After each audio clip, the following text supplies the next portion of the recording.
Do you think Ripple is selling XRP, which would lower its price?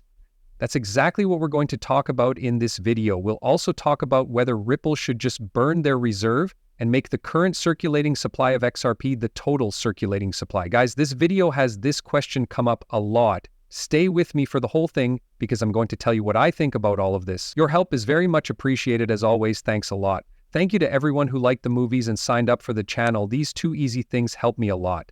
If you're looking for a good place to buy XRP, you can find my figure exchange up, hold down in the video's caption. That being said, this is from Bright and Sue, and I hope you enjoy it. Thanks for watching. This movie is going to be really interesting because many people think that Ripple's escrow of nearly 45 billion XRP is putting a damper on the price of XRP, right? There should be a fire in Ripple's escrow so they can't sell any more XRP on the open market. If Ripple is regularly selling XRP on the market, the price of XRP should go down. What if we just burned Ripple's escrow? A lot of people think that the price of XRP would double overnight since there would be about half as much XRP available, making it twice as valuable. Also, these are two of the main reasons why people think Ripple should burn the trust and make all the XRP in circulation, what's out there already. I believe many people do not really think about these points of view, but I would like to. And I think the first one will be very interesting because we have proof of what happens when you burn an escrow of a coin. This is one of the few times in history that we have such proof. And because crypto is such a new asset class, it's hard to find a real-world example, right? Most of the time, when we decide on monetary policy, we can say, well, we shouldn't devalue the currency because look at what happened in Venezuela in 19 whatever, right? You can go back in time and find a great case of this happening, but that doesn't happen very often in crypto because the whole asset class is only about 15 years old. A very interesting thing about this project is that it had a lockup. There are still a lot of lessons to learn. They burn the whole thing, which is a lot like the XRP ledgers and Ripple's trust. That project is XLM, which I'm sure many of you already know. Here is a picture of the price of XLM that shows exactly where the Stellar Foundation burned their escrow. This will show you how that affected the price of XLM going forward. Let us look at it. Here is a picture of XLM's price over a long period of time. The green area around this picture shows November 2019 or a rough range of dates around that time. Who cares, right? It could have taken the market a while to process it. It's possible that the market knew it was going to happen. Anyway, this is around the time that the Stellar Foundation set fire to the account. What you'll also notice is that the price of XLM didn't change. The price of XLM didn't even change when billions of them were destroyed overnight. It's very important to understand this because the market was saying, yeah, we don't care about this. It's possible that we even think this is a bad thing because the market kept going down. Getting rid of those tokens had no effect on the price at all. A lot of people say, well, if we just burned Ripple's escrow, right? That's the first thing we need to talk about. That's right, all of that XRP would be gone and XRP would double overnight. But this has only happened once in history. It hasn't changed the price of the base token at all. There's one more very interesting thing to think about. That XLM was burned by the Stellar Foundation. Even though there isn't any more new XLM on the market, you can see that the way it trades hasn't changed. It kept trading at the same price as XRP. Even though Ripple still held the trust and was still sending out XRP and the Stellar Foundation burned all that XLM, the prices stayed pretty much the same during this whole period of history. This is the first very important thing you need to know. I think that a lot of people are going into this thinking that if we do this, we will get money right away. But from what we can see now, there is no prize. If this were to happen, the token might even go down. But now I want to ask another very interesting question. Why might the token actually go down? And we'll talk about that soon. For now, I want to talk about something very important. A very early co-founder of the XRP system named Jed McCaleb was selling off a very large amount of XRP for a long time. He was selling off close to 10 billion XRP. A lot of people thought that the price of XRP would go up a lot once Jed McCaleb stopped selling it, right? Which is why 10 billion tokens is a huge number.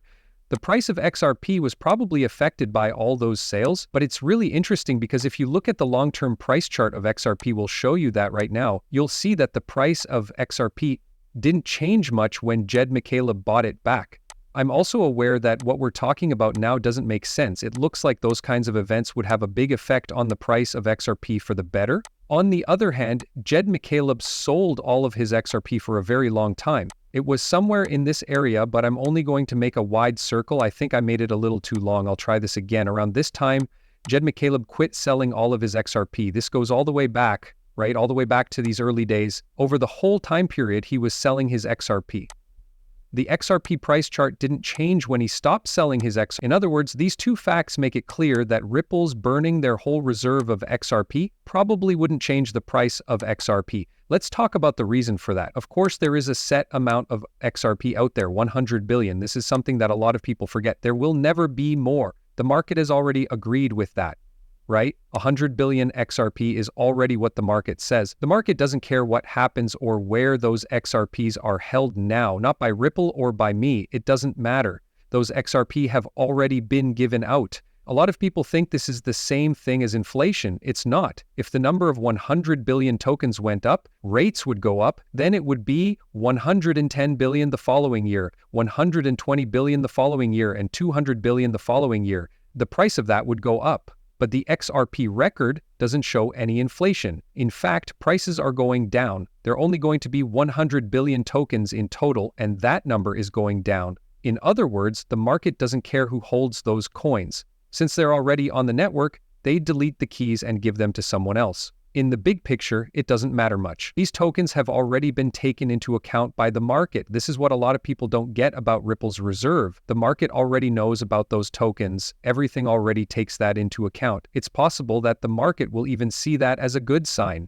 Let's also talk about why Ripple's trust is now bullish, since that's also very important. When the SEC sued Ripple, they had to pay a lot of money to defend themselves and the whole XRP ecosystem, and they weren't just protecting themselves. If XRP was made a bond, it would have been disastrous for its value. Plus, it would have affected everyone who used the XRP system, not just Ripple, which it did. Because of this, Ripple could use the escrow to fight the SEC and keep the XRP record safe.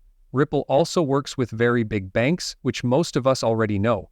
The XRP that Ripple got from the trust was used to buy a company called Medico. On the back end, Medico is one of the biggest guardians for these big organizations. Because of this, Ripple was able to connect a lot of these big banks to the XRP ledger and add their product lines to them. We can see right now that Ripple's XRP lockup isn't just used to dump. In other words, it's a war chest. It basically gives Ripple ways to build out the XRP ledger environment using a huge pool of money that is used to build out the network.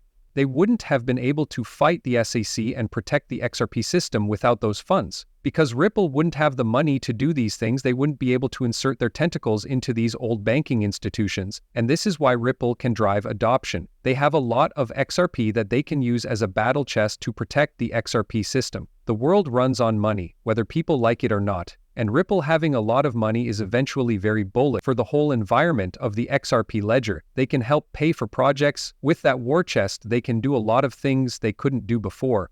This also helps them stay true to the XRP system. If Ripple didn't have this huge amount of XRP, they wouldn't have as much reason to keep their attention on the XRP system.